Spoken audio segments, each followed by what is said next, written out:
for the best damn radio show on the planet. Man Hour Nation, rise up.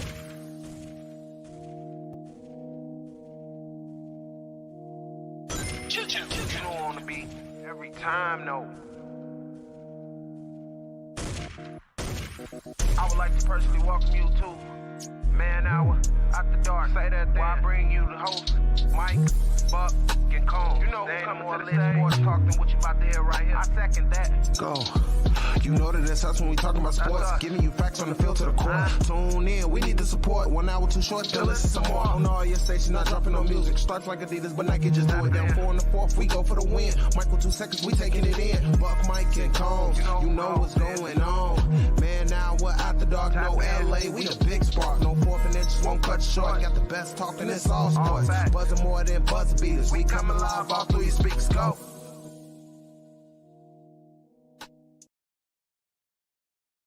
And what is going on, Man Hour Nation? It's your boy Brandon Combs coming to you live on Sunday morning, a snowy Sunday morning here in Chicago. Supposed to get something like 1 to 3 inches. My wife knows what that's all about. But at any rate, we're going to be doing some shoveling later on.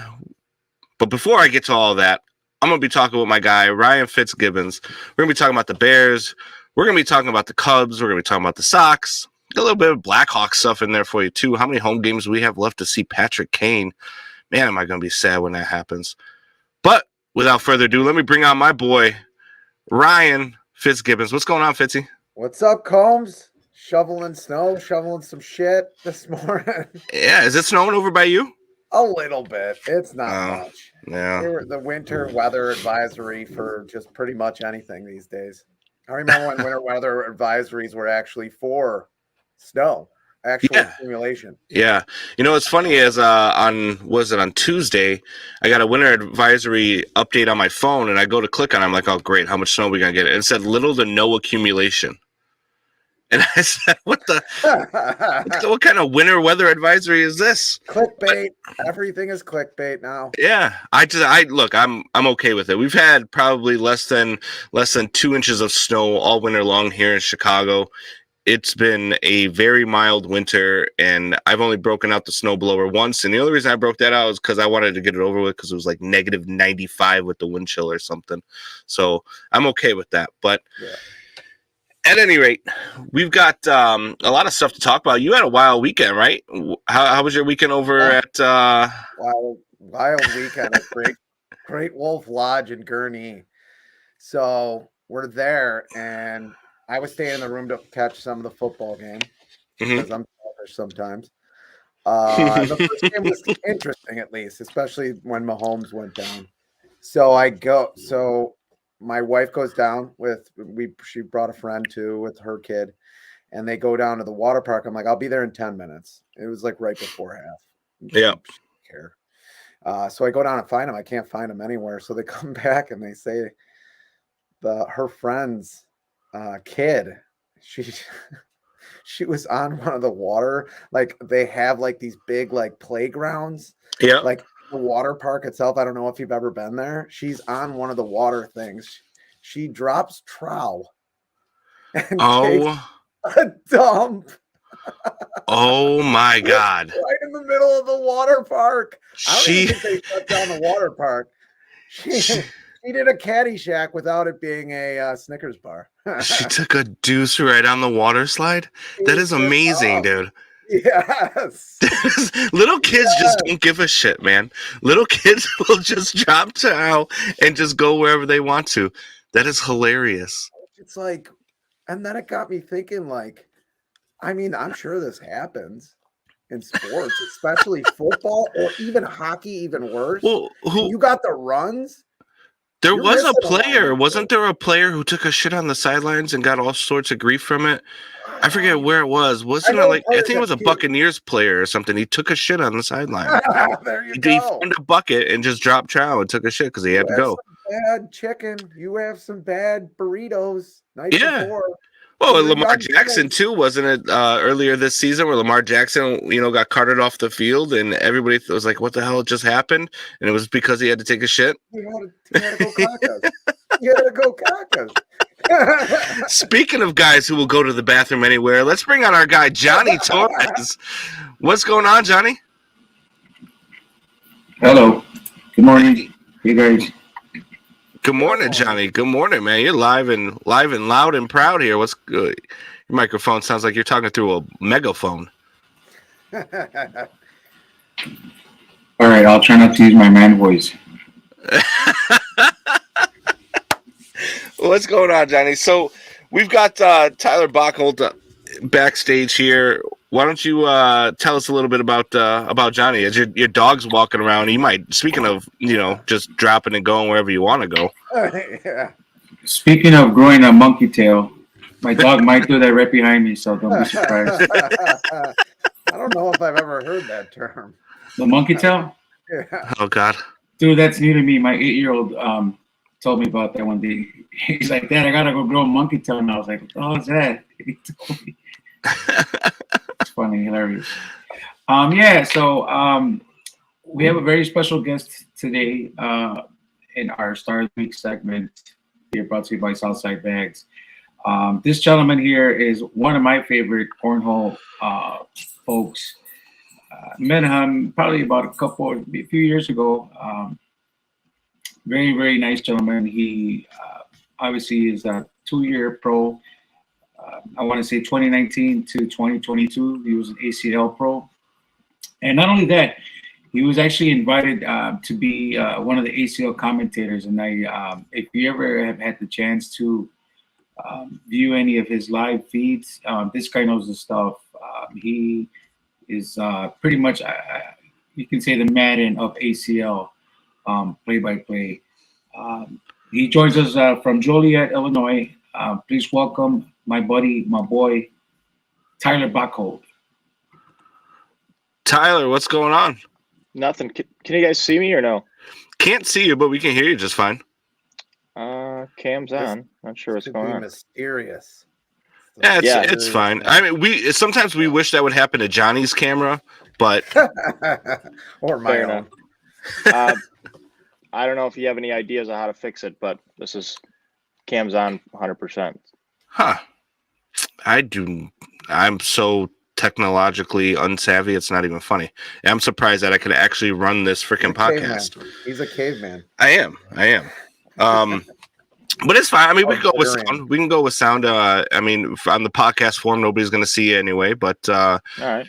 So we've got Johnny here still. Johnny, you got any questions for Tyler?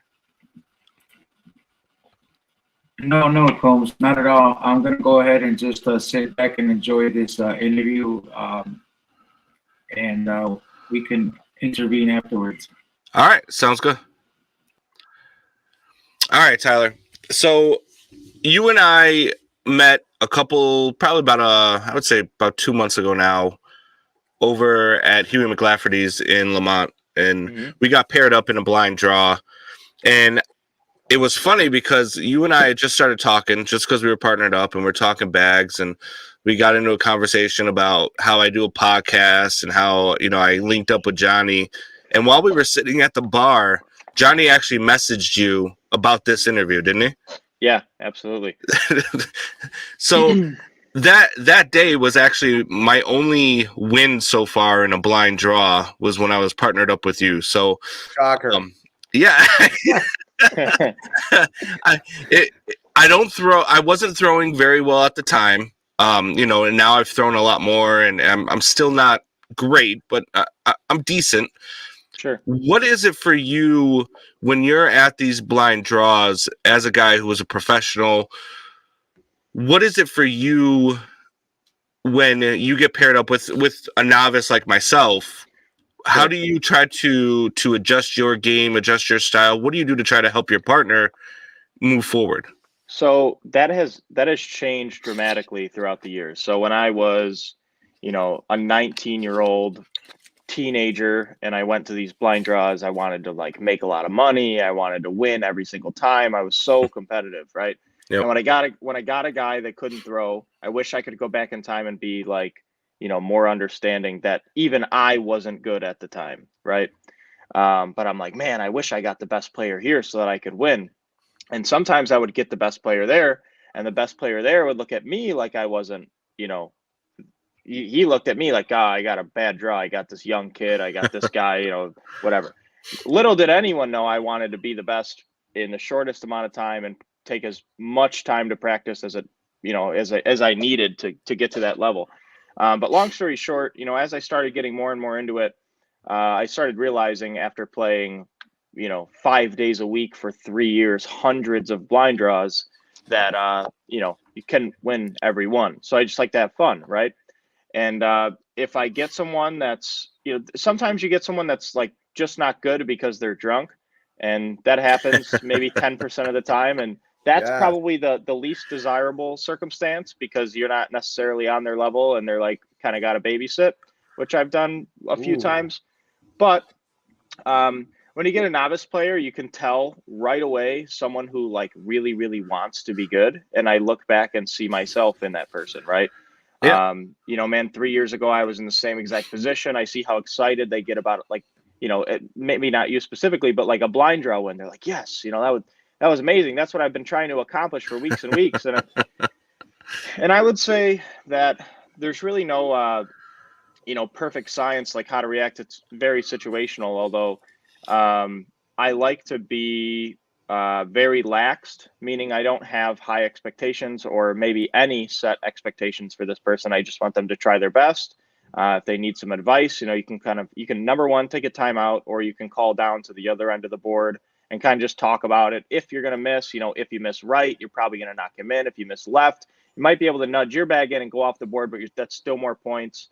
Or, in a perfect scenario, you're going to step out, about a foot or so, you're going to throw it right up this place. You're going to take all three of these bags. You're going to score like 9 points. And those couple 30 in blind draws, I try and take a lot of timeouts. If it seems like my partner cares, if it seems like my partner cares and they really want to, whatever, it's like a learning lesson, if you will, right? All right, this is a perfect scenario where there is a lot of risk and a lot of reward, and this shot needs to be executed perfectly. And there is such thing as missing like 2 inches too far to the left and the whole, whole plan going south. Right. So I'll call a timeout. We'll just sit there. We'll talk about it, kind of explain my idea. At the end of the day, you obviously can happily do whatever you want or whatever you're comfortable with. Everyone's play styles and strong suits are very, significantly from player to player. Although just try and talk it through after the game, kind of what we did wrong, what we did right. And I think that feedback, really goes a long way. Yeah, and I know sometimes you could, like you mentioned, you can get in with the guy who's had a little bit too much to drink, which actually kind of leads in perfectly to Fitz's weekly question that he has here for every pro that we talk to. So Fitz, why don't you go ahead with that question that you have? Since you brought it up, performance enhancing drugs. Oh man. Is it alcohol, and which kind of alcohol is it, and how many drinks? So there is, I learned this recently. When I got into bags, I was only like 19 or 20 years old, and I didn't drink alcohol until I was like maybe 21 and a half or 22. So for the first like year and a half that I was playing, I wasn't drinking.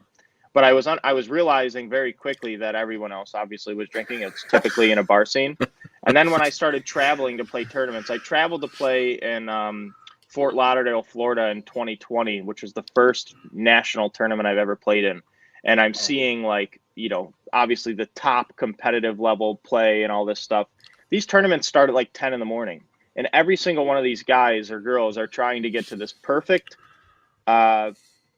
like top of the mountain drunk by 10 in the morning when the tournament starts.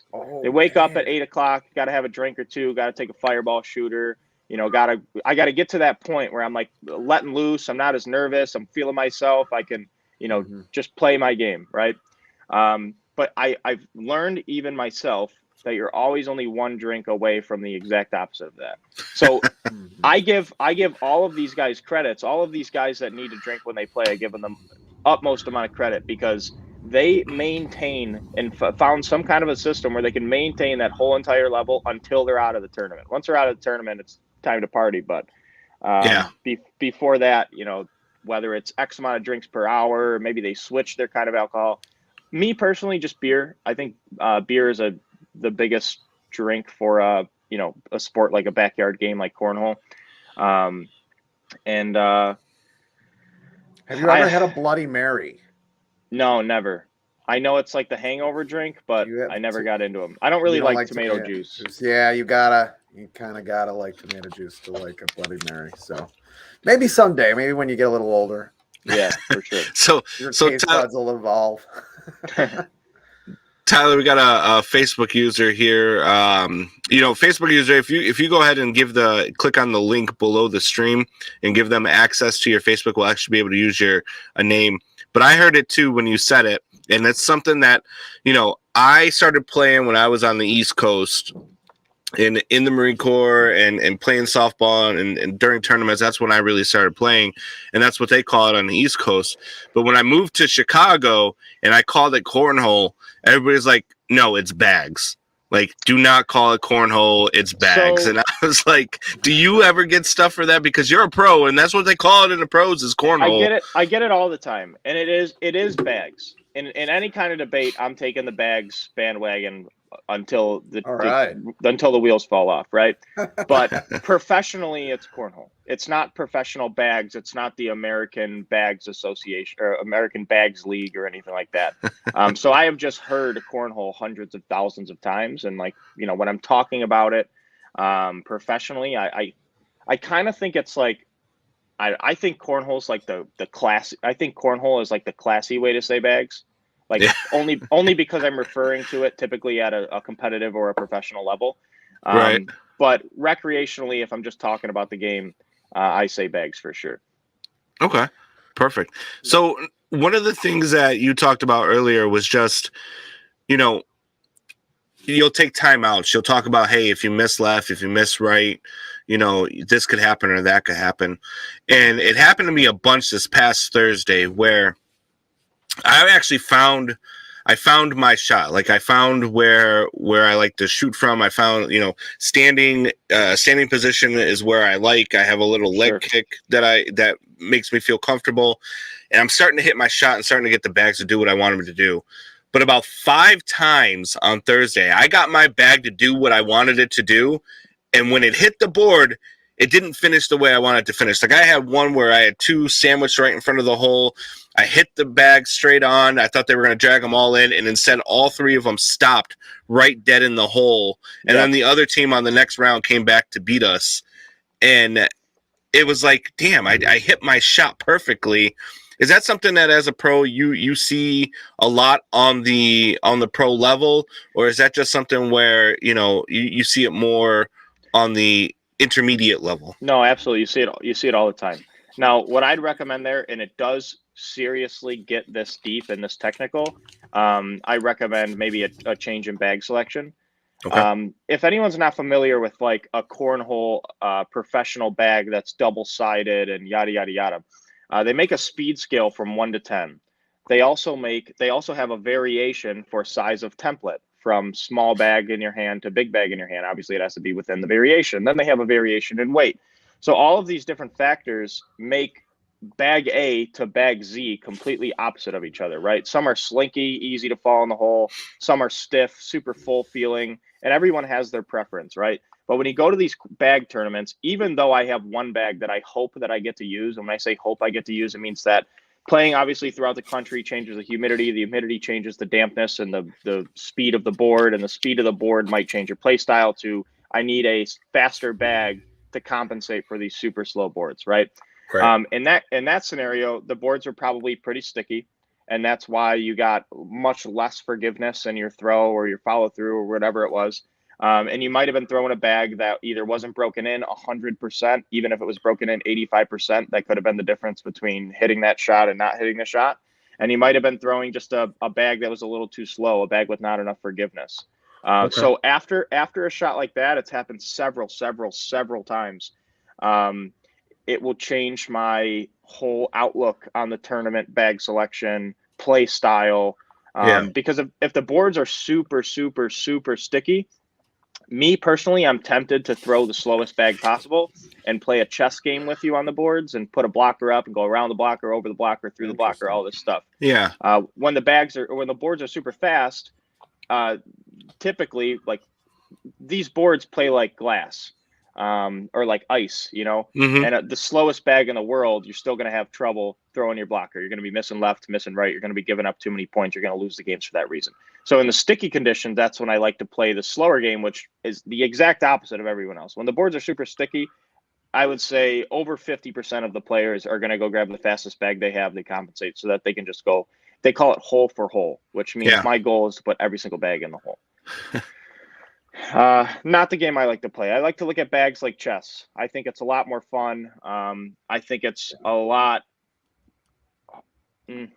unpopular opinion. I think it's a lot more fun to watch when there's a lot more going in. You get to this pro level where the pros average bag percentage in the hole is in the 80s, and you're watching, 200 bags thrown and over 150 bags in the hole straight in. No, no chess match, none of that. Yeah, that makes sense. It's like when someone's like, I've heard like really good bowlers say, it's not only the strikes you get, but how you pick up the spares. Really, absolutely will change your game. And to that, I feel like I really like the way you explain bags. Like you're really excited about it. You can articulate it really well down to the details. Is there a detail when you're playing somebody, or like a small detail that maybe a novice, and I use that term glowingly for myself, or a novice bag player, is there a detail you're looking at for somebody, how to attack them? Or maybe, oh, this guy's really good. Is there a detail I wouldn't know about that you would know that you can lend to us to give us like another, maybe idea of bags? So I would say not even loosely, I would say everyone wants to throw a flat bag with a lot of rotation.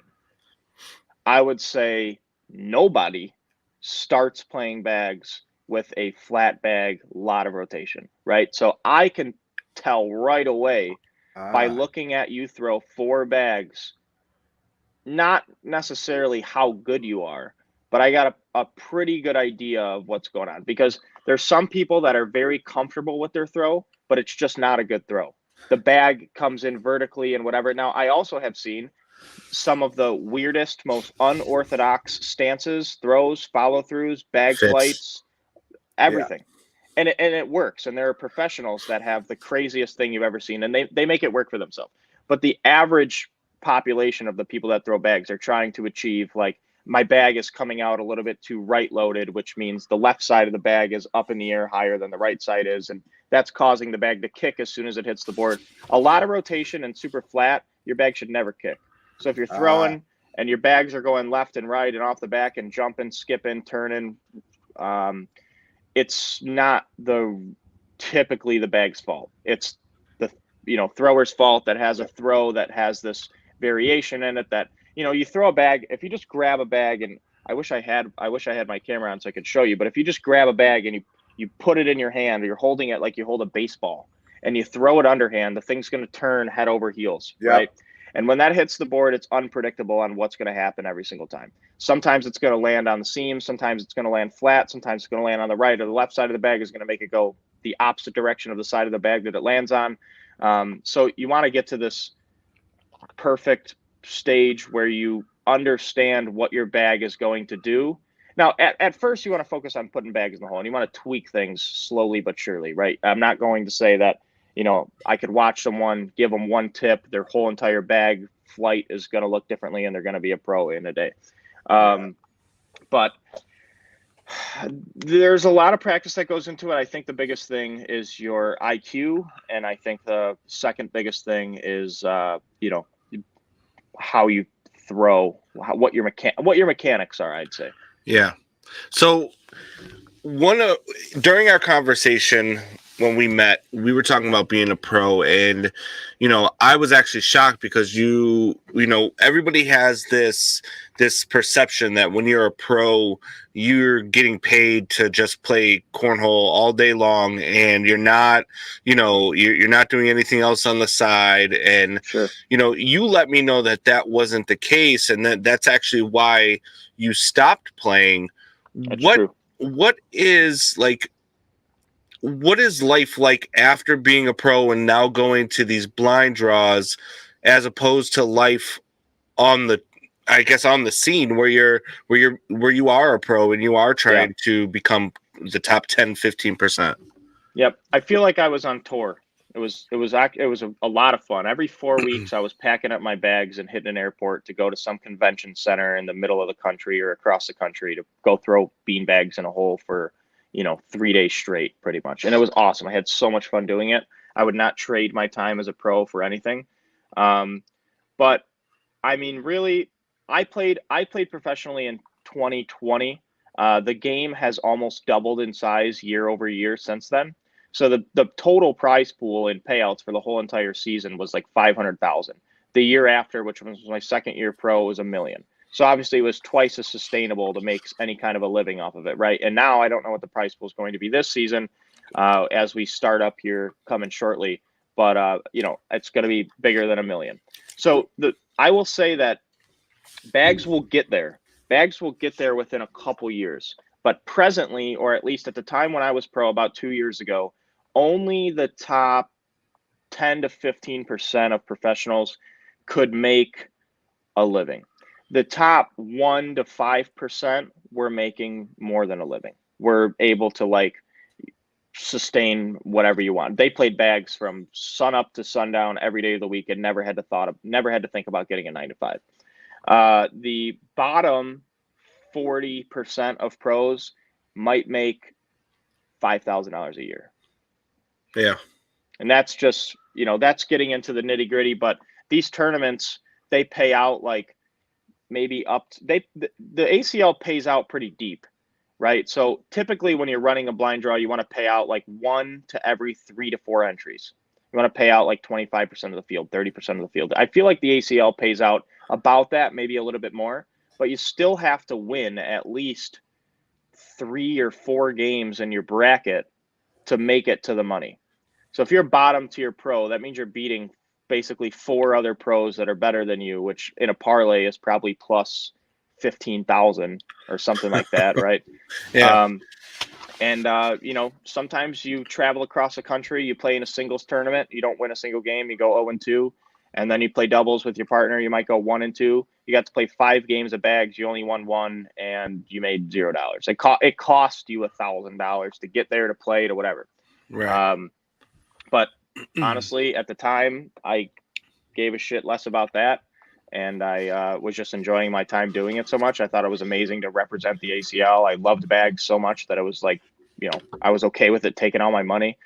And that's almost exactly what it did. Yeah. And that's, to me, like I said, I mean, there's a perception that everybody gets paid, and that's what everybody does. And I know that at that level, the competition is amazing. So right now, and before we bring Johnny back on and we get you guys out of here, my last question I ask every pro that we've had on this. Sure. If you could take on one pro right now, who are you beating? Man, I don't think I can beat very many of them anymore. I promise you that. Tyler, you got to talk yourself up, buddy. You got to be like, no, you know what? I'm taking on number one and I'm knocking him out. This is a testament to the sport and how quickly growing it is. When I played 2 years ago, I felt like on any given, if I was having my day, I could beat anyone in the world. And when you're doing that and you're practicing 6 or 7 days a week, it's kind of easy to justify. Now, when you take a 1.5 year hiatus and you've played, maybe 15 blind draws in 2 years, you don't have that, edge anymore. I still have the IQ. I still have, I would say 65 to 75% of the talent that I had before, but I'm not the player that I was. I just want to, this is going to be more so of talking smack. I'm gonna say my pro partner Miguel Villa. Okay. I run pretty good against Miguel. We've played each other as pro partners in doubles. We've played each other in singles and professional events. It seems like every other event. It was crazy how often we were running into each other. We could never stay away from each other in the bracket. And I always give him shit that I'm always going to win and I'm going to beat him for forever. But he's a great shot. I had a lot of fun playing doubles with him as well. All right. Well, when we interview Miguel, we're going to let him know you said you're going to kick his ass. So, all right, perfect. All right. So let's bring Johnny back on. Johnny, how's it going? Hey guys, great interview. Thank you. Do you have any questions for Tyler? No, I do want to share that we will be interviewing Miguel Villa, who is the ACO regional director, on April 2nd. So I can't wait to have him on the show to see what his reply to Tyler's final statement here. It'll be the exact opposite. but there's one truth. And that's what I told you. I don't All right. Single source of truth. I like it. No. Tyler, I want to thank you for taking the time off of your busy schedule. I know you're a busy man nowadays. You're, selling homes. I'm not sure if we ever touched base in that, but you're currently doing real estate. I wish you nothing but luck in that and all your endeavors. And also, I want to extend an invitation to you to come out to one of Southside Bags blind draws. You gotta make time. Come on. Yeah, absolutely. Yeah, now that I know you sell homes, I'm gonna have to come talk to you in the spring when me and my wife start looking for a place out in the northwest suburbs. Beautiful. We'll connect. That's where I'm from Joliet, but I live in Naperville. That's where my office is. Okay. The first year or so I did real estate, I did it solely in Chicago, so I know the Chicago market really well, but I know the suburbs better by default because that's where I'm from, and that's where I've done the next 2 years of my business. Awesome. But hey, guys, thank you sincerely for having me on. Obviously, this is amazing. Miguel Villa and I used to run a podcast, a cornhole podcast, and it feels good to be like back in the chair with the headphones on. And this is something that I enjoyed doing a lot, but we kind of just fell off doing it, and feels really good to be back. I appreciate you extending the invite to have me on, and hospitality and such. No problem. We'll have you on again. For sure. Tyler, Cubs or Sox? Cubs all the way. Yes. Let's go. Still undefeated. We haven't had one Sox fan yet. The ACL is all Cubs. That's what it is. My mom was a diehard Sox fan. My dad was a diehard Cubs fan. I've been to probably 20 Sox games, and I enjoyed all of them, but I'm taking the Cubs. Attaboy. All right, Tyler, thanks for joining us, bud. We'll talk to you again. Yes, of course. Take care, guys. Thanks again. Thank you. Johnny, another great interview, bud. Another great talk with another former pro. Tyler's a great guy. I met him, like I said, over in Lamont throwing on a Sunday, and the guy is he's down to earth. He's really cool, but he's just like the rest of the Bags community, where everybody gets along, everybody talks. There's nobody I haven't seen one time at a blind draw where somebody's gotten mad at their partner or are yelling or angry, unless they know each other and they're just talking shit to one another. Like it's a really tight-knit community, and I really enjoy it. Oh yeah, for sure. He is a great guy. I was excited when he accepted the invitation to come onto your show here. So but yeah, next week we are expected to interview an ACL pro, Steven Bernadette. Awesome. Looking forward to that. Another stand-up guy, very, very down to earth. Also sponsored by Titan Bags, and so looking forward to that, guys. Also, Nico and Stephanie are coming out to Bourbon this Thursday night. Is the rumor? And Nico says he's going to have my money. So. Absolutely. The Morales family will be coming over, as well as Tom Gustafson, if I'm correct. So the whole mafia, on the reverse Mamba. Is that what you're saying? The whole Titan mafia will be at Bourbon Street. You know what's going to happen too, Johnny, right? Them two are going to get paired up with one another, and I'm going to have to play them in the first round because that's what you do to me every week, Johnny. You always play with the good team versus the good team, right? First Every game. time. Absolutely. You played me last week, I think. I did. And I did not beat you. I did not. If it says shocker. Yeah, shocker for sure. Nah, I was throwing like shit. The last two over Tuesday at shortstops, and then Thursday I was just complete garbage. And I think part of that is because I chose not to, for whatever reason, did not play the first tournament. Yep. And so, you're definitely not in it. It takes a little bit for you to get back in it. I'm not sure. I may have had more than one performance enhancer drink, but yeah. All right, Johnny. Well, we appreciate you, but we will talk to you again. I'll talk to you this week, obviously. And we'll see you again next Sunday, and we will interview another ACL pro. Absolutely. Mark your calendar. February 4th, Saturday. I'm having a birthday party at Bourbon Street. Oh, boy. Right. So February 5th, Fitz, we probably will not have a show because I will still be in a coma. Absolutely. Play like a champion. Get All over right. and play like a champion. Thanks, Johnny. Thanks, All right, Johnny. guys. All right, so that was Johnny Torres, Southside Bags. Look, it really is. I mean, we talk about it every week. We talk to pros every week. But, I mean, these blind draw tournaments in this cornhole community is just it is what it is. I mean, they're just a great group of guys and girls. There's a lot of girls that play, and they are very good as well. As a matter of fact, the next time that I get up there on a Sunday, there's this girl Michelle who throws, and she is phenomenal. I definitely want to get her on there. I want to talk about women in the sport, and get their side of things too. So, sure. But yeah, Tyler was good too. I mean, you can hear it in someone's voice when they're passionate about the sport and know how to articulate it and know the details and know how to articulate the details. Not always easy to do. right. Yeah. We struggle with it. And that's what our passion is too. Like, our passion is talking about sports. We like talking with guys who are passionate, girls who are passionate. We like talking with athletes who really enjoy their sports. And as your son is passionate with playing with his toys in the background there. There's nothing. You can hear it. Yeah, no, you're good. But it's, the passion that it brings. Like right now, we're about to talk about the Chicago Bears, right? And that is a team that both you and I are both extremely passionate about. And I heard something this past week that I was like, you know what? Let's talk about this, because this is an interesting question.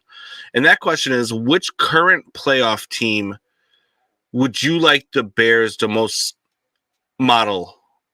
take their model for their franchise? Which franchise in the playoffs should the Bears model themselves after?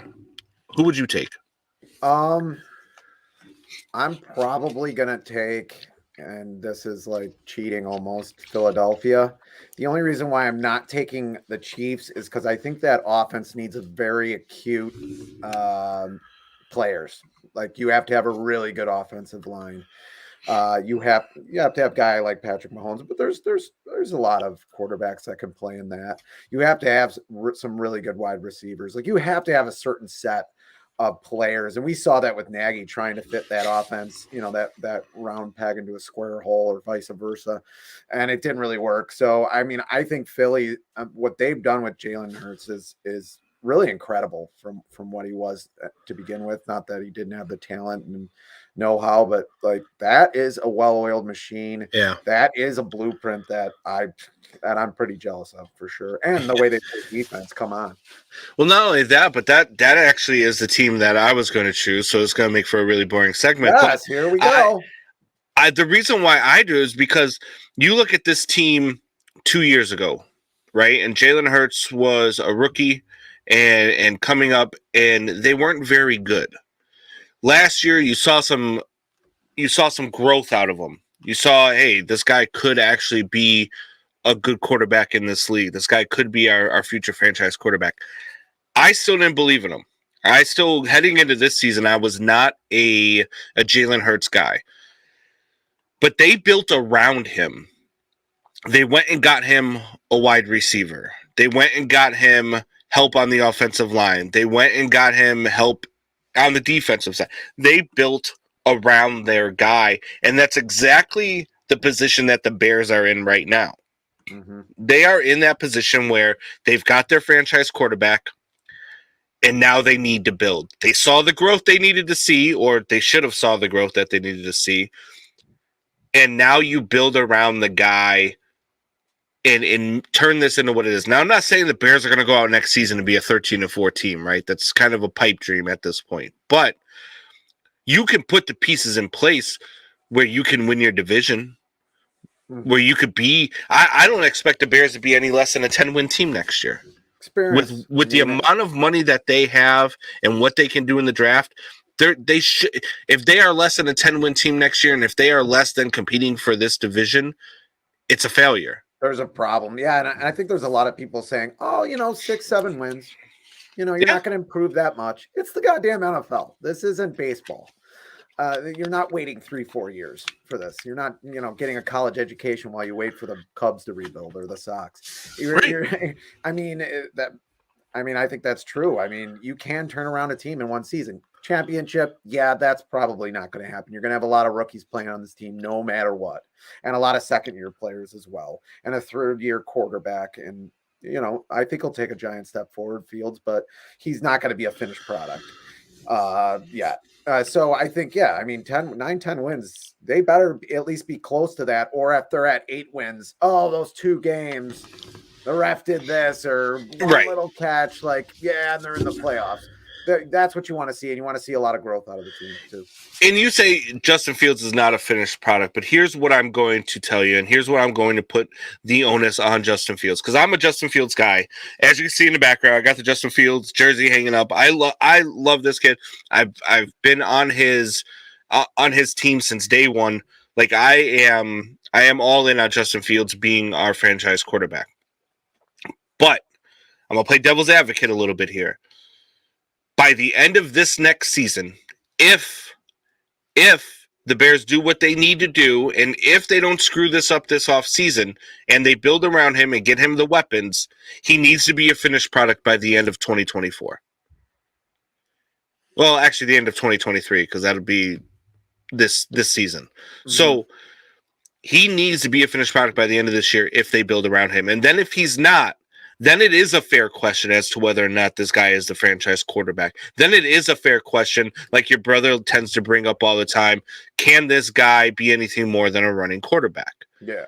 If you do the things that you're supposed to do this offseason, he has to be the guy by the end of the season. You have to be able to look at him and be like, yeah, look, in next year, this guy might be a top 5 quarterback, and this year he was top 10, top 15.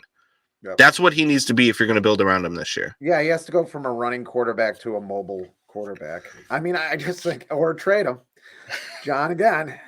Yeah, at Q him up. But yeah, I mean, I just think there's not much reason to trade him right now. I mean, next year you can trade him next year. You're going to have 2 first-round picks next year. There's almost no way you're not.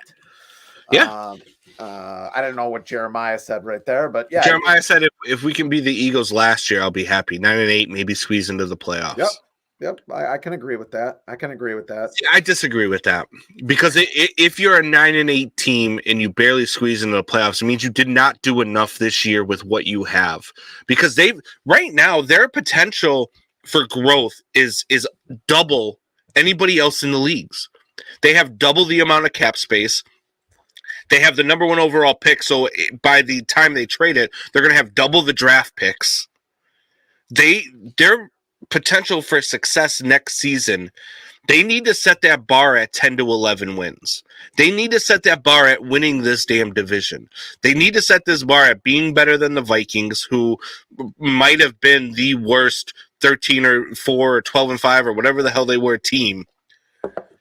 They need to be better than the Lions. You can't let Jared Goff and the boys be better than you next year. And they showed a lot of growth this year as well. And you damn sure better be better than the Packers, who all signs show that Aaron Rodgers is on his way out of town. So with everything that you have, with everything that you have, all the assets that you have in front of you, you better be the best team in this division next year. I just don't think, especially in football, you could just say, I mean, who knows what injuries are going to happen? Is Justin Fields playing 17 games? Is he playing 15 at least? Yeah, okay, I can jump on that if the receiving core is still in line. You don't have a line that's trouble, or you're not playing Braxton Jones 10 games next year, 11 games. I mean, it's hard to say that, and that's a lot of ifs too. Yeah, I mean, I think they should be competing for this crappy division. 6-11 next year with Fields. Stop it. And if that happens, then John is right. Yes. That's fine. Yeah. That's fine that he's right.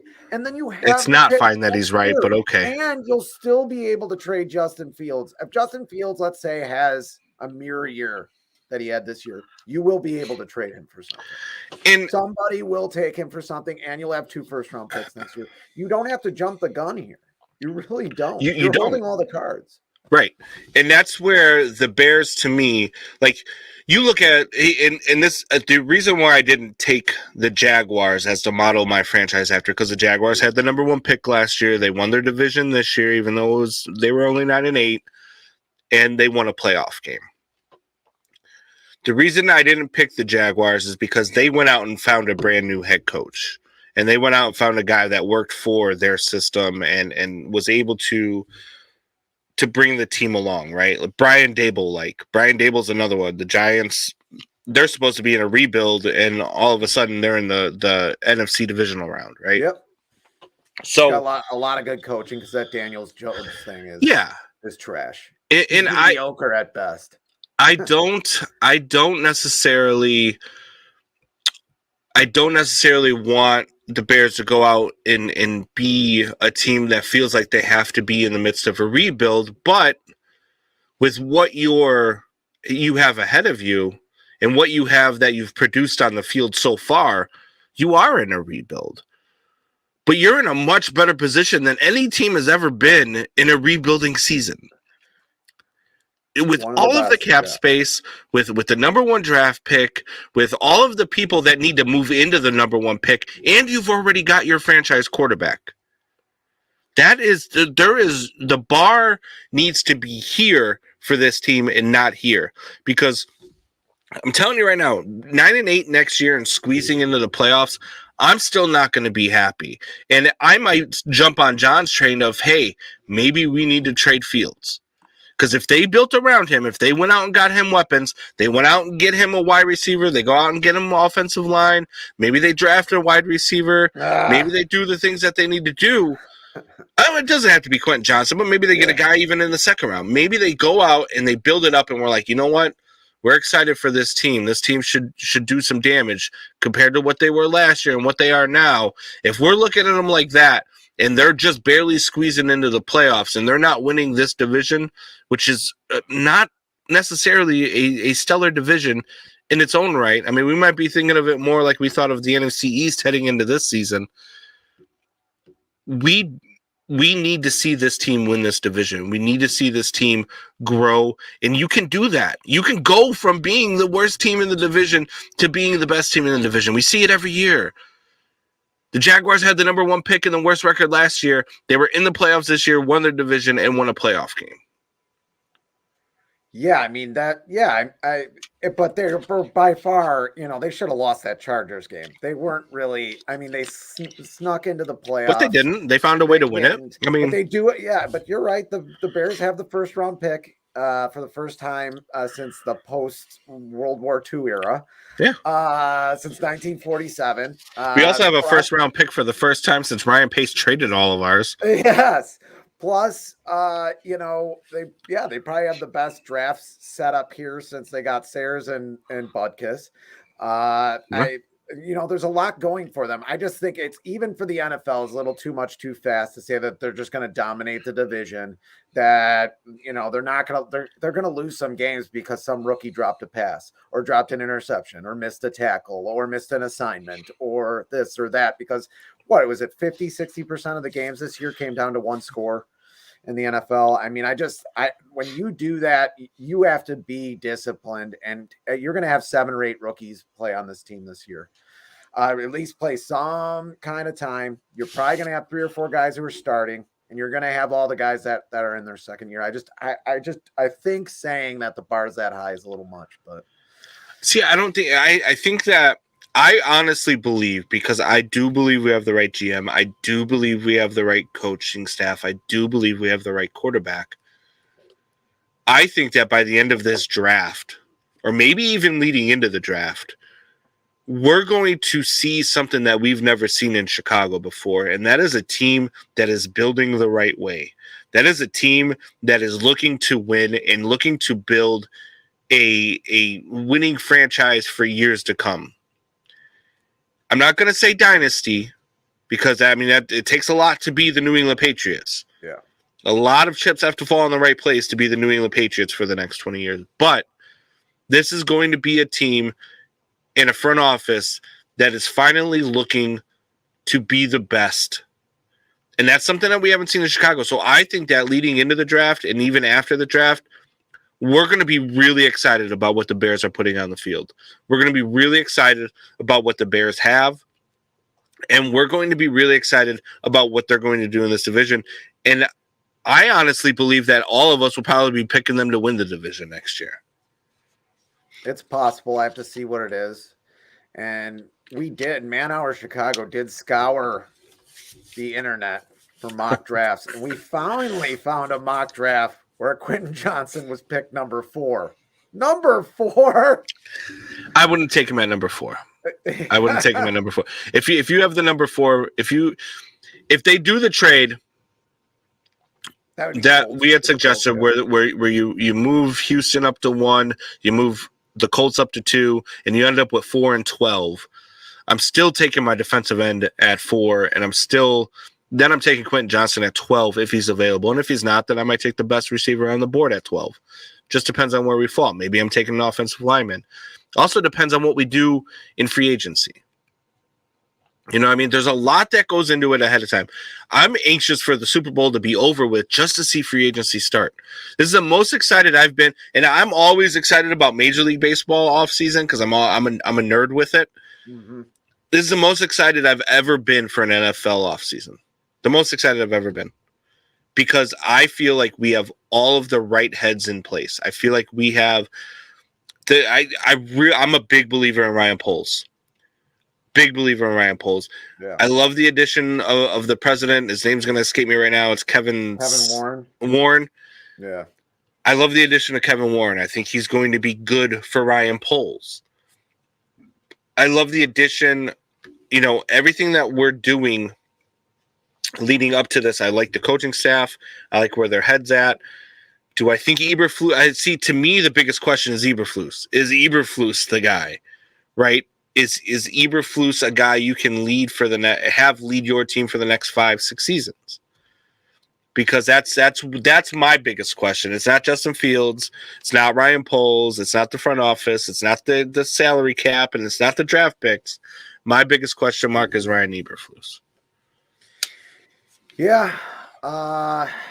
Matt Eberflus, sorry. Matt Eberflus. I was going to correct you, but you can just call him Fluss or Flus, whatever the hell they call him. Flusy. Yeah, my dad does call him the Ace Hardware man. Transition hire. It's possible. They usually do more transition hires in basketball or baseball or even hockey. You don't see a lot of transition hires in football, but it does happen. It's not like it doesn't. He could be a transition hire of get some discipline on this team until you find out what your identity is, and then maybe bring somebody else in, and maybe he is the guy. Who knows? Belichick embraced them pretty well. I don't think it's normally a bad thing to have a defensive-minded coach. The only problem is you're changing offenses every 2 or 3 years if you have a good offense. Jeremiah says a guy that's easy to fire at the end of the rebuild. My question is, why didn't they hire Ricky Renteria? That's my question. Yeah. Poor guy. Yeah. If you're so excited about this team at the end of the year, say Ryan Poles heads into the draft and they just killed free agency, right? got ourselves a couple offensive linemen, rebuilt the secondary, did all the things that they needed to do, maybe added a couple interior defensive linemen, that type of stuff. And we're heading into the draft, and we know we're probably going to take the defensive end that we need at 4, maybe even get a wide receiver in the draft. And you know that Fluss was a transitional hire and a guy you weren't going to have around long term. Do you let him coach the team this year? If you're that excited about what you have and you think you've got the team to win, do you let your transitional hire coach this season? It depends what's going on inside Hallis Hall at this point. I think he did an okay job. I think he brought a disciplined team in that was a second half team for about 10 or 11 games, maybe 12 games. I'd have to go look at the schedule again, but he did, he did some good things this year, and the players seem to listen to him and respond to him. Look at Eddie Jackson. Best year since the Trump administration, which was not that long ago, but still, I mean, he had his best year in a while.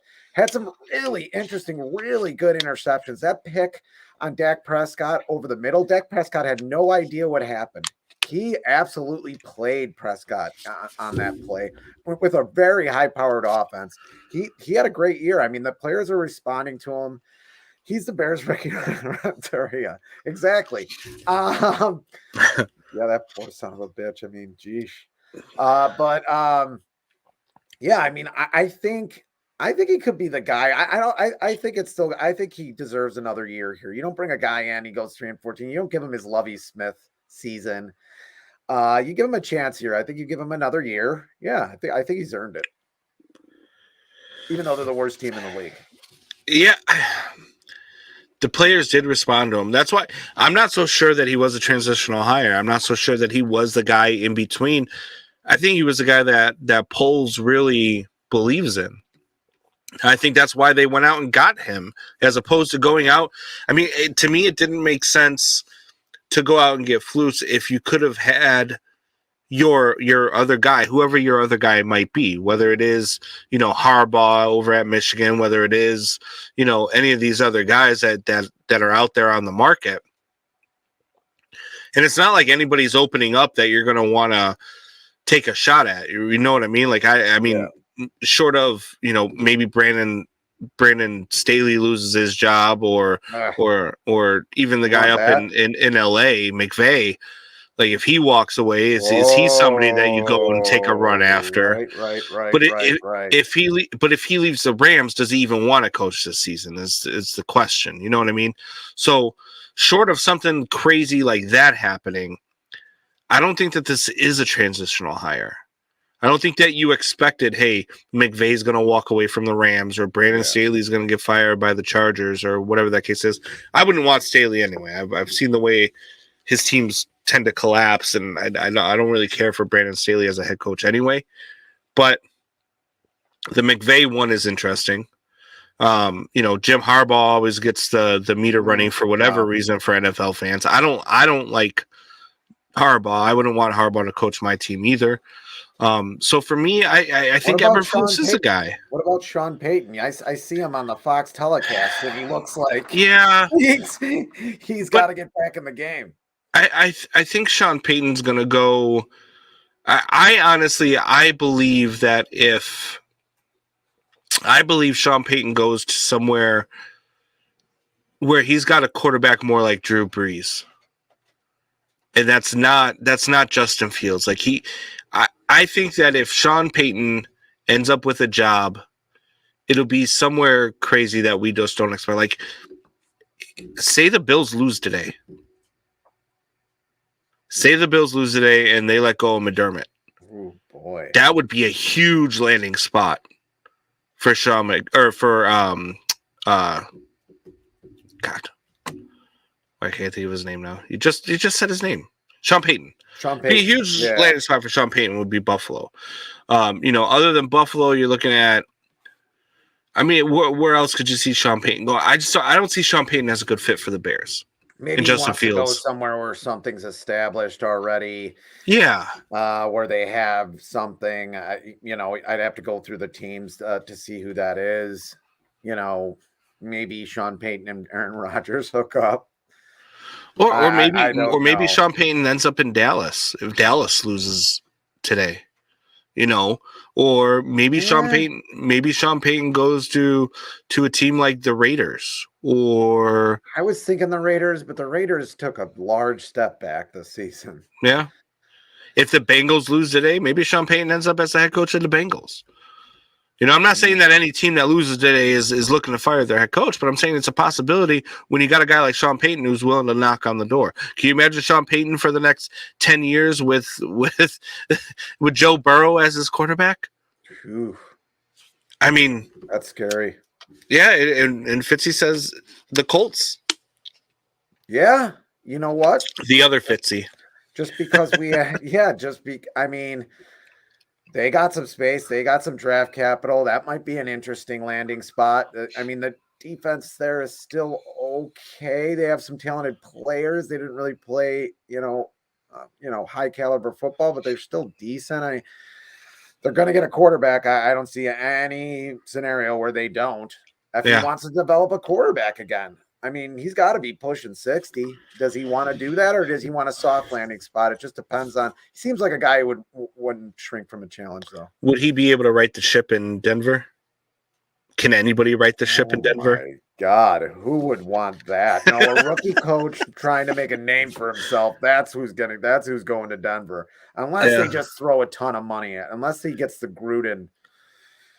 That's who's hiring Ricky Renneria. Denver's hiring Ricky Renneria. Yes, Ricky. Take another pitcher out. Let's use 9 pitchers in a decisive playoff game. Here we go. So, we've talked about the Bears a little bit here. There's another team in Chicago that's really starting to turn it up, and that's the Blackhawks. And they've won 6 out of their last 7. Look, I don't think that this is going to be a team that turns it around and makes a run to the playoffs. I really don't. But the 6 out of the last 7 is really going to start to create some excitement for some of their young players who are scoring a lot, plus some of their veteran players who are scoring a lot. And if Patrick Kane is healthy, which I don't know where he's at with his hip, but if he's healthy, how many more home games do you think we have with Patrick Kane? Trade deadline is the middle of February sometime. We got maybe 6 or 7 home games left with Patrick. 6 or 7 home games left for the Blackhawks before the trade deadline. I'm going to the game February 7th with my daughter. I'm hopeful that I'll get to see Kaner one more time. I'm thinking that they got to go somewhat deep. It would be 3 or 4 games at least. He's got to play some games to show that he's healthy, can pass a physical. Jeremiah says, I need them to go ahead and turn that back down. the Blackhawks will turn it back down. I guarantee you. Everybody wants the Canadian kid. And I hate watching my team lose, especially if it means we're losing Kaner. To me, you think Chicago Blackhawks hockey. And I know, look, we've had some great players, Bobby Hull, the list goes on and on and on with great players in the Blackhawks organization. But Patrick Kane's the greatest American-born player in the history of the NHL. And he's been a fixture in the Blackhawks. He's won 3 Stanley Cups. And I don't know why I'm more okay with losing Jonathan Taves than I am with Kaner. But there's just something, like, I've always been drawn to Patrick Kane. Like, I love this kid, the way he plays. And to see him in another uniform, man, that would bother me. It would hurt a lot to see Patrick Kane in another uniform. Yeah, it's unfortunate, but I think we talked about this before. Like, this is what teams do now. I mean, maybe before he goes out to pasture, he comes back and gets a goal against the Edmonton Oilers or something like that. But, I mean, you have to look at the value that you get back for him. And they are rebuilding. Yeah. If they want to get something back from a desperate team and you get a good price, you got to pull the trigger. You have to do it for your fans, and there'll be maybe not another Patrick Kane, but there'll be other players that then you get introduced to. And unfortunately, you got to move on. It'll hurt. Yeah, I like the way he plays too. I mean, geez, he's very creative, very good with the puck, even without the puck, very good passing. that when we talked about that Bruins, or no, it wasn't the Bruins. It was their first Stanley Cup when he got the goal and no one knew. I mean, what a nifty shot. Yeah, against the Flyers. Yeah. I mean, he basically almost single-handedly ruined Luongo's career. Got in his head. Yeah. You know, so much. I mean, the guy was, it was such a great run, but that's the thing. You have to be able to evaluate your talent, what you have, the price you have. They can't be thinking like teams thought 25 years ago. I know. And I see Jeremiah's comment here. Shut down Kane, let him heal up, work out a 1-year deal so he can come back healthy next year. If you get Bedard, you could really keep him. I know. And I agree with you. I would love to see something like that happen. I just think that they're more likely to trade him at this point. I mean, you listen to some of the interviews that Taves and Kane are having right now, and it almost seems like both of them are conflicted as to what they want to do. You hear Taves talking about it, and on one hand, he's like, I've never seen myself wearing another sweater in this league.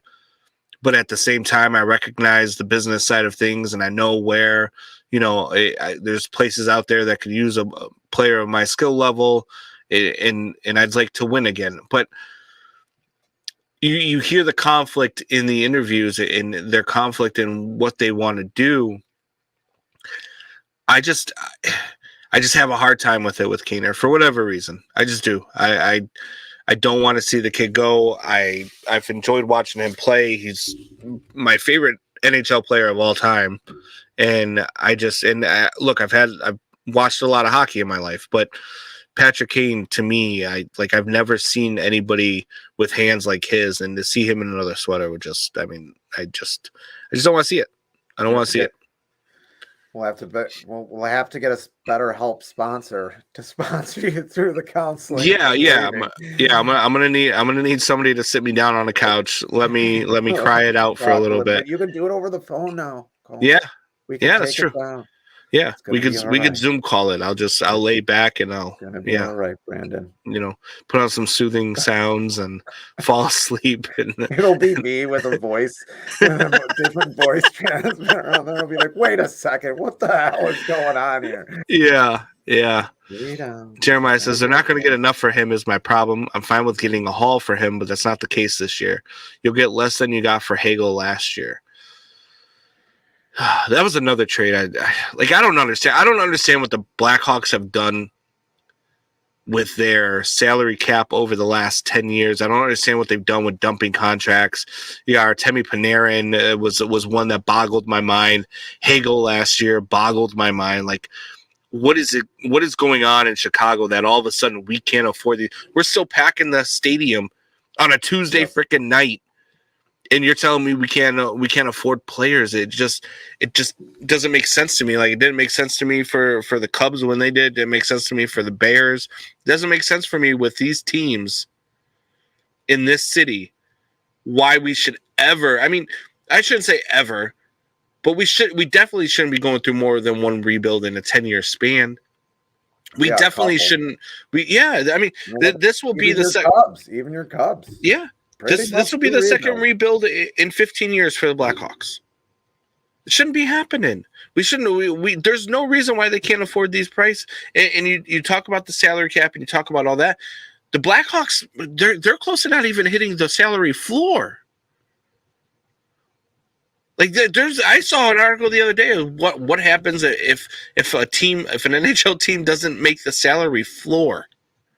Do they have to pay? I mean, is there some kind of luxury? Dude, I have to be honest with you, I don't know enough about it to tell you, but should have a floor too. Why are the Blackhawks worried about the floor? It should be. You're the Chicago freaking Blackhawks. You should be worried about what happens if you go over the cap, not about what happens if you can't reach the floor. That's what pisses me off about a lot of these teams in the city is they treat us like we're a small market city. And we're not. This is a big market city. This is a city that deserves to have championship after championship after championship. We deserve to be like the Bostons of the world, the New Yorks of the world, the LAs of the world. We deserve to have our front offices spending that type of money to keep all of our teams winning those types of championships, or at least competing for those types of championships year in and year out. Cap floor violation, a fine of at least $1 million and no more than $5 million with an equal amount of reduction in cap ceiling for the team next season. At least that's what it looks like. But yeah, I mean, yeah, you shouldn't be hitting a floor in Chicago, really. Still the third biggest city in America, last I checked. You know, when these teams bottom out, they really try to bottom out now to the, you know, down to the studs. And that should never happen in our city. Yeah, I know. It should not this often. You shouldn't have, you know, going to be if the Bulls do what I think they should do. It's going to be almost every team rebuilding except for maybe the Sox. Let me ask you, when was the last time you saw the New York Yankees rebuild? I mean, after Jeter for a year or two, they didn't rebuild after Jeter. They were when they traded Aroldis Chapman to the yeah, but that wasn't back the next year. That wasn't a rebuild. They were still in the top 2 to 3 in their division. They were still competing. They were still running for, you know, it wasn't a rebuild. They retooled. Yeah. You know, but that's not a rebuild. Like I'm okay with a retooling. I understand a retooling. I understand that sometimes your big guys don't hit or teams don't mesh and you got to figure something out for a year or whatever the case is. But it's not a rebuild. When was the last time we saw the Boston Red Sox go through a rebuild? No. When was the last time? Well, they're not even really rebuilding right now. I mean, they went out. They still have some. Yeah, they're retooling. I mean, but the Dodgers, another team that every year goes. The St. Louis Cardinals. The St. Louis freaking Cardinals. You want to talk about a small market city? St. Louis is a small market city. Yes. And we never have to endure. They never have to endure what we have to endure. They never have to. You go to the NHL. I can't remember the last time. I mean, you look at teams all over the place, right? Like the Montreal Canadiens, who are a team that are up and down. You go through the Detroit Red Wings, who were a powerhouse, and Colorado Avalanche, who are a powerhouse throughout the 90s and the early 2000s, and then both of them fell off for a little bit. Colorado's back up there. They won a cup last year. They're one of the best teams, and they're going to be a great team for a long time. We should never, in our city, be at a point where we are like, damn, is our team going to spend even the floor of a salary? Are we going to have the least amount spent on our roster in the history of the NHL? Like that is a slap in the face, man. We shouldn't have this many organizations who I think are underspending. Even though I think the Cubs and the Sox are near the top, they're never at the top. You know, they're always saving money for whatever reason they make up. I know the Sox get less fans, but they've had some fans in the seats. That team's making money, and the Cubs, we don't even have to say how much money they're making. They're a damn cash register over there, and you're kind of needling around. I mean, we did have the Swanson deal. Good morning, Danny. Good afternoon or morning, wherever you are. Is Danny on the East Coast? He might be, but it's 11:45 here in Chicago, so it's about morning, afternoonish, depending on are you waking up or have you been awake. And if you are just waking up, I don't know why you haven't been listening to us for the last hour and a half, but you haven't been. But anyway, this city, this franchise, the Blackhawks. Like, I just don't get it, and it angers me. Like the one thing that in my dream that I would love, my dream scenario, it would be to sit down with the front offices of each team at the same time. And my first question to them would be, what the fuck? That would be my first question to them. And when they look at me sideways, I'm going to be like, guys, how can you try to get people here to believe that you don't have the money to spend? Is that what Kevin Warren is saying right about now? Is Kevin Warren at the opening press meeting was pretty slick. He was pretty slick. He was more like Denzel Washington. When the cameras go off, does he turn into Samuel L. Jackson Yeah. and tell the Bears, what the motherfucker? God damn it! That's what I That's one want. tasty burger. That's what I doing want. around here? And that's what I want, and that's what every team in the city needs. They need a GM or a president of operations that will not accept a losing culture. Will not accept the fact that ownership doesn't give them money to spend. And you don't want to give me money to spend? That's fine. I'm going to go somewhere else. Do not take no for an answer. Be like, look, this is the guy we need. This is how much it's going to cost. Give me my guy. I'm glad they're dead, and I hope they burn in hell. And that's what we need. That's what this city freaking needs. And that's what the city deserves. We deserve a champion. Dude, I've been all over the country. I've been on the West Coast. I've been on the East Coast. I grew up here in Chicago. I've seen it. Boston fans have a very devout fan base. They are just as rabid as we are here in Chicago. Yep. They love their teams. Their Patriots fans are a little annoying. They're a lot annoying. But for the most part, the fans of those teams are just as we are here in Chicago. Here in Boston are the only two places I've ever seen with fan bases like ours. LA's fan base sucks. They baseball games, they don't show up to like the third inning and they leave before the seventh because there's so many other things that you would want to do in LA. You go to New York, their fans are just assholes. They just want to fight. Like, you don't find the atmosphere that you find here in Chicago other than in Boston. And fan bases like that, they don't deserve to be treated like they are small market cities. They don't deserve to be treated like they don't have the money to spend with the prices that they pay to go out to games and all this other stuff. Don't pretend like you don't have the money to spend, because we all know that you do. We all know that you have the money to spend. We all know how much we pay per ticket, per hot dog, per beer, per everything that we put in your pocket, for a jersey. For whatever it is that we purchase, we know what it costs. And I know that it costs me half of a damn paycheck to take a family of 4 to a baseball game. And you're going to sit there and tell me you don't have the money to pay a high-priced player that would help your team win for years to come? Losses. Yes, biblical losses. Oh, my God. Dude, if at that time, when he said the biblical losses thing, people are dying and can't breathe of COVID. And if are shuttering their doors.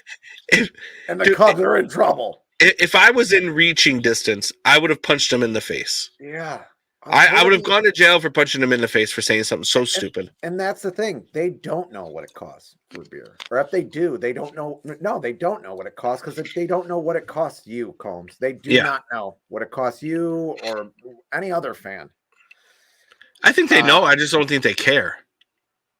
I don't even know if they know. I don't even know if they know what a common wage is. I don't even know if that even concerns them. I mean, if you're going to make that statement, you don't know. Or maybe you do. Maybe they do, but I don't think they do. I would bet that I don't know if they might know what the dollar amount is, but they don't know what that cost is to you. Yeah, I just think they're ignorant. They're ignorant to it. They don't care. Yep. Yeah. They don't, and it's sad, but it's the truth. And and then Jeremiah says, and then they try to buy a soccer club for billions, which is why I said last year when they signed Seiya Suzuki, everybody was all, no, look, the Cubs they're trying to spend money. No, they weren't. They were trying to build up their foreign relations. They were trying to show that they could take a player from another country and have success. They didn't care. They were trying to build their foreign relations because they were trying to buy a freaking soccer club over in England. Yep. That's why they spent the money on Suzuki last year. It wasn't for any other reason. They weren't trying to get better. They weren't trying to be a winning club. They weren't trying to show you they could spend money. They were doing it for a purpose. But anyway, it's been an hour and 18 minutes. I've really got to pee. So we're going to end this broadcast. And looking at me anymore is the actual truth. This is the size of my actual nose. No.